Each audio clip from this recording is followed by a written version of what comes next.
one. Hello, everybody. Welcome today.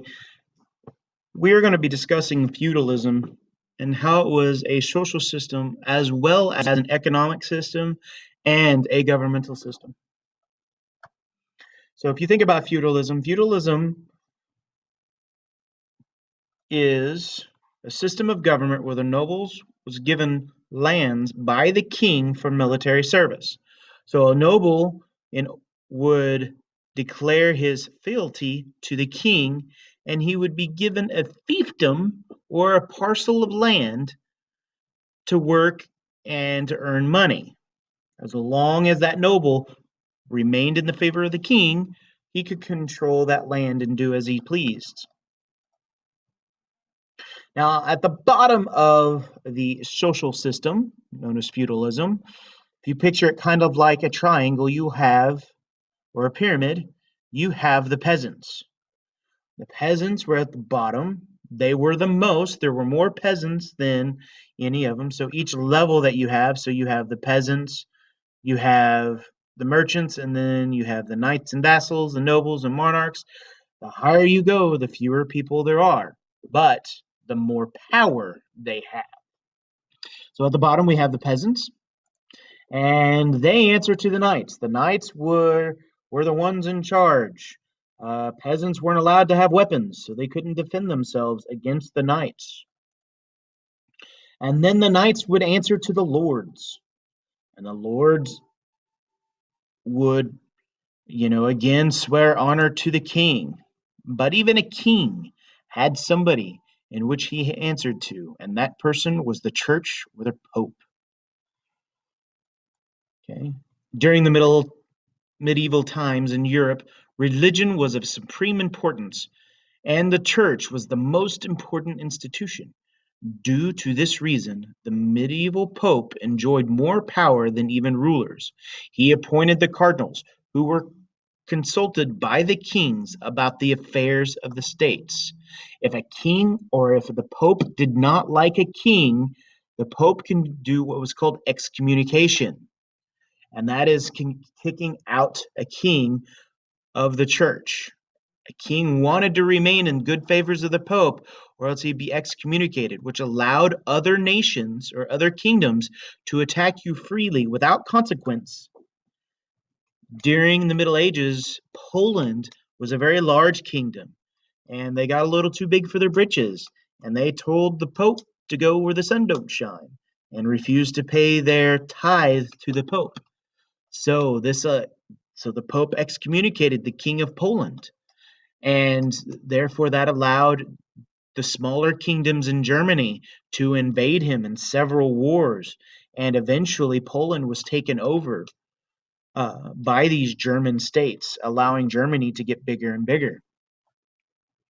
So it wasn't a good thing to be declared excommunicated. Even the king of the Byzantines was excommunicated by the Pope, and there were crusades led into the Byzantine Empire to take Constantinople due to being excommunicated. Now, again, we're going to think of the feudalism system as both a government, an economic system, and a social system. So at the bottom of this social system, you had the very poorest of poor. You had the peasants or serfs.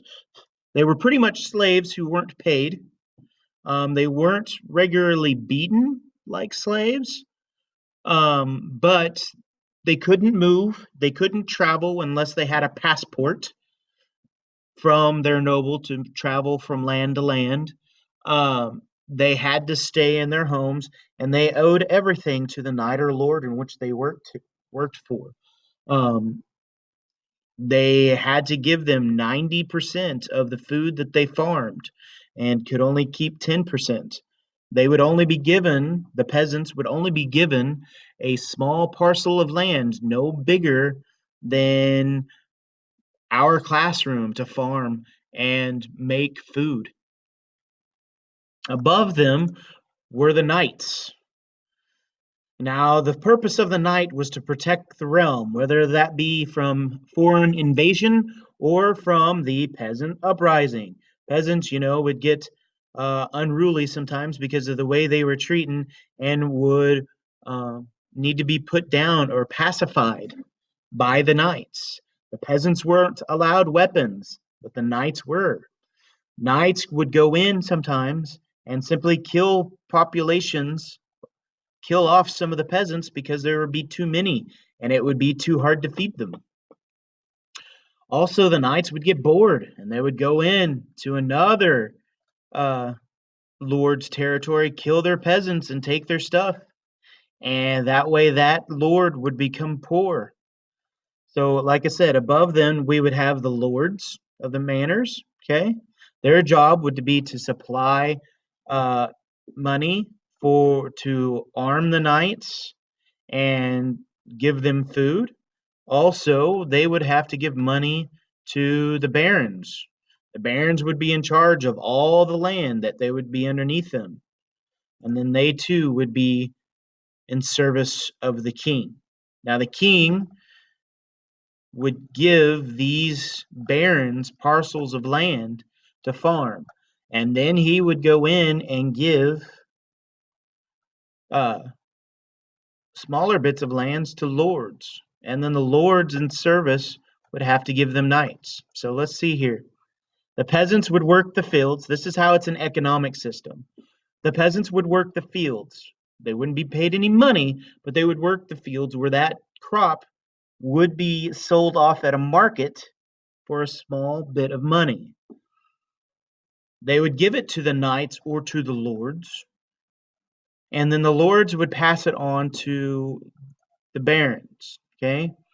Now, the lords had to provide these knights in case of war to the king in order to protect the realm. So if, another country invaded, the lords were responsible for maintaining the army down below and then would send them to the king in times of crisis. So the lords would be in charge of maintaining and paying for the knights, while the knights either pacified or protected the realm. Okay. The lords would then sell their crops and other items at market and would be given money. Well, then with that money, they could help pay for the knights, or they would have to pay taxes to other larger barons, who too also had to provide army and knights, but they were much more wealthier. Consider them the Johnny Morrisons. Barons were the Johnny Morrisons of the world. And then, like, the lords would be more like your governor or mayor, and your knights were your sheriffs. Okay. Now, the king, their president, but he wasn't elected. He was given this right by birth and by divine presence of God.